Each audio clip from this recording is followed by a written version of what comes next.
સાહેબ કઈ અપહરણ થયું હતું અને બાળકીને મુક્ત કરાવી છે?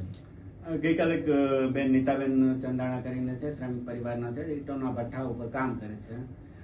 તેમણે આવી અને તેમની દીકરી 4 મહિનાની એમને કોઈ દ્વારા અપહરણ કરવાનું એવી જાહેરાત કરવામાં આવેલી છે, જેથી ઉપરી અધિકારી શ્રીને જાણ કરવામાં આવી. અમારા જોનપુર સાહેબને અને મદદનીશ પોલીસ કમિશનર શ્રીને જાણ કરી અને એ અંગે અમે અઠવા પોલીસ લાઇન દ્વારા ફરિયાદ દાખલ કરવામાં આવેલી છે.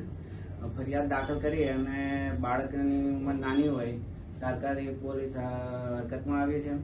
બાદ અમારા zone 4 LCB team, Athwa line પોલીસની ટીમ અને અમારા બીજા ઝોનની અલગ અલગ પોલીસ સ્ટેશનના સર્વેલન્સના PSI અને પોલીસ સ્ટાફ તથા ક્રાઇમ બ્રાન્ચની ટીમ એ બધાને મળી અને અમે કન્ટિન્યુ પછી બધા પોલીસ દ્વારા કેમેરા ચેક કરવામાં આવ્યા.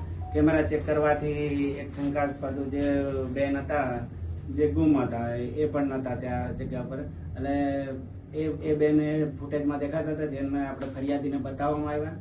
ફરિયાદીએ વેરીફાઈ કર્યા પછી અમે બધા CCTV કેમેરા એડવાન્સ ચેક કરતા ગયા અને અમે એમના અહીંથી ત્યાં જતા સુધીમાં લગભગ 3 રિક્ષાઓ અલગ અલગ બદલી અને એક ગલીમાંથી બીજી ગલીમાં એમ કરીને પોલીસને નજર ચૂકવવા માટે ફરતા રહ્યા.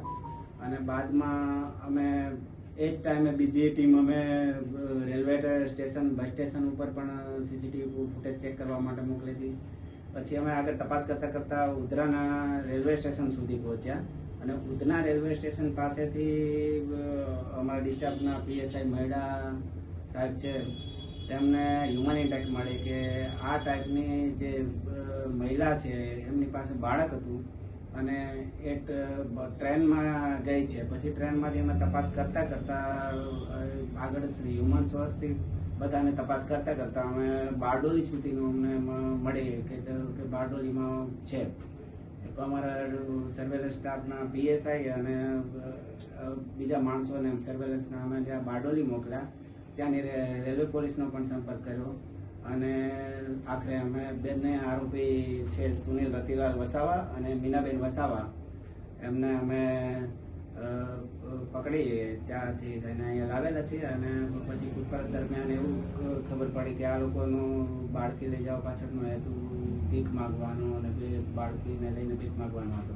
સાહેબ, આ જે આરોપી છે શું કામ ધંધો કરે છે? એ લોકો ઓળખે છે ખરા? એ આરોપી પણ આમ તો છૂટક મજૂરી કરે છે આ ઈંટોના ભઠ્ઠા પર અને આમને કોઈ પરિચય નહોતો. એ લગભગ બીજી વાર જ એમનો પરિચય થયો છે. અગાઉ કોઈ ગુના છે ખરા આરોપી? ના, હાલ તો નહીં, કોઈ ગુના નહીં. એ લોકો સંતાન છે ખરું?